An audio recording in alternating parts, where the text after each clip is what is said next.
Kevin Chilton. I've flown in space twice, both times aboard the Space Shuttle Endeavour. 2, 1, 0, and liftoff. The challenges of breathing in space are, first of all, taking up enough air with you to live and breathe in the atmosphere up there. And most of our missions are limited by the amount of air we take up in the shuttle. For inside the space shuttle environment, where we keep 14.7 pounds of pressure, we bring up nitrogen and oxygen to breathe, just like we're breathing in this room right now. And we mix those two gases together and breathe them. And as we consume the oxygen, eventually we run out of that and it's time to come home. In the space suit, when we go on a spacewalk in the spacesuit, we also have that limitation of how much oxygen we take in the suit.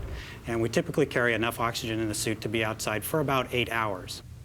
These particular spacesuits we only wear when we go outside the space shuttle. So it'd be more accurate to call this a mini spaceship, really, than just a space suit, because this suit has to perform all the functions to keep a human being alive that the space shuttle has to have.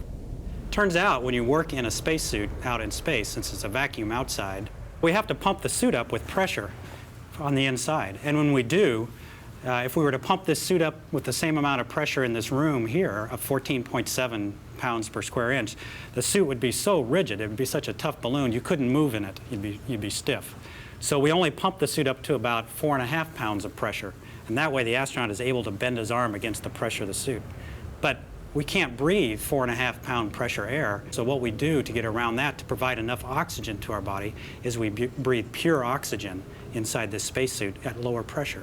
So you have all the things necessary, the oxygen supply that you need to breathe, the equipment to remove carbon dioxide from the air that you're breathing, the cooling that you need in the suit to keep your body at the right temperature when you're outside working. All of that is packaged in one neat little package here in the back of this spaceship.